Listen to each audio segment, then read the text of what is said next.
Hi, Bluebird's on the wire. Hi, I am Bluebird, and I am actually gonna burp. Hold on. Excuse me, I'm very sorry about that, but I will move to the next here. I am going to talk about my behavior as a child. And coming from my second episode, which I did actually talk about the a little bit of the past story, and so I'm just going to get right into it. The behavior coming from myself at that age. I had been in New Mexico. Now I'm in New Hampshire for about a year. I am in one-on-one therapy, group therapy, and family therapy.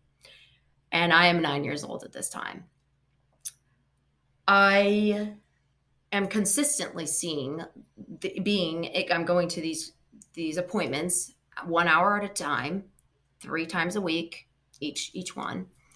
And in the group therapy was formed for children around my age, between 8 and 12 years old, females who have been sexually abused. And the group therapy was really for these children. Either they have either told their story or they are just taking their time, um, listening and speaking a little bit, but, in their time, talking about their own experiences. So I'm in this group therapy, and I'm also in this one-on-one therapy. And in this group therapy, about a year into me living in New Hampshire, I do actually talk about my story, one of my traumas as a child, trauma stories. And so in this group there, I speak about very true experiences that I've had as a child within this trauma. But what I see out of that expression, that story from other people, meaning family members and my therapist, was attention. And in that moment of my life, I had not gotten enough attention, that I do know. And I was going to do whatever it took to get attention, either whether it was negative or positive. It didn't really matter as long as it was just attention. And I obviously see this now. I did not see this then. But what I took with that moment was the attention, and it was very positive attention, obviously. But what I was doing was playing the victim entirely. Being a victim and playing the role of a victim are two totally different things. And so I was playing that role. And so what I decided to do was go into one of my therapy sessions, in a one-on-one counseling therapy session, and tell her that my uncle was sexually abusing me.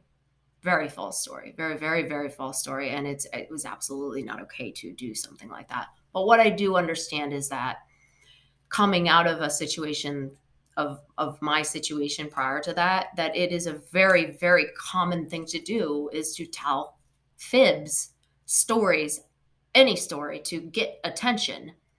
And so that's exactly what I did. And so in family therapy, um, it was very awkward, actually, for a few weeks.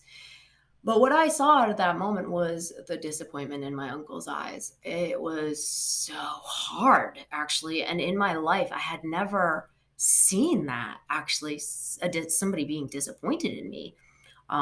It was actually the complete opposite way for myself. Was I was disappointed in everybody else, and or myself. And I really don't think at that moment that I ever saw that. I never had disappointment in myself, actually. But I had a lot of disappointment in the people around me. But now I'm getting disappointment from somebody who one was really, really caring for me and giving me so much in my life. And then I did that. So for me to look at him in his eyes, oh, it was hard. It hurt. I mean, I felt horrible, actually, but I couldn't suck up the fact that I had just lied like that. It took me a couple weeks. And in that couple weeks, the feeling inside of me, and I truly do remember the feeling of the disappointment from him. And I never wanted that feeling ever again. I never wanted it again. So what I did was I actually walked into my family therapy session, And I looked my therapist straight in the eyes and I told her that that was a very false accusation. And I did look at my uncle and I also told him that too. And I also apologized to him, obviously. And in that moment, actually, it made a huge change for myself for the rest of my life, actually, was that I didn't like that disappointment, feeling and or seeing the disappointment in another person of myself, right? So what I took out of that moment was that I would never, hopefully never disappoint somebody like that ever again. And I truly, truly didn't for a really long time until I was a teenager. And I will speak about that moment again in my session, in my episodes. For today, my conclusion of this episode is that really that for myself and this moment, it's okay that it happened. It is okay that it happened in that aspect. What was phenomenal that did happen was learning from the lie, the false accusation, and taking that experience and moment in my life for the rest of my life and learning from it. I mean, I learned really well not to disappoint anybody for a really long time, actually, because it was a really hard feeling for me to feel. And I appreciate that. I really do appreciate that moment. And also the aspect of that I didn't, the outcome of the reaction that I got from my uncle and others was one, no attention, nada, no attention. And also what it did do, and I do know that, or I feel that what that made the apology and the aspect that I, you know, decided to suck up that butthurt feeling and tell the truth.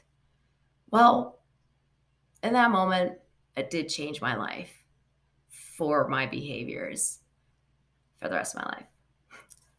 So, thank you today. And I hope everybody is having a great day. It's raining here. It's kind of nice, actually. And I will be back. Thank you. Bye.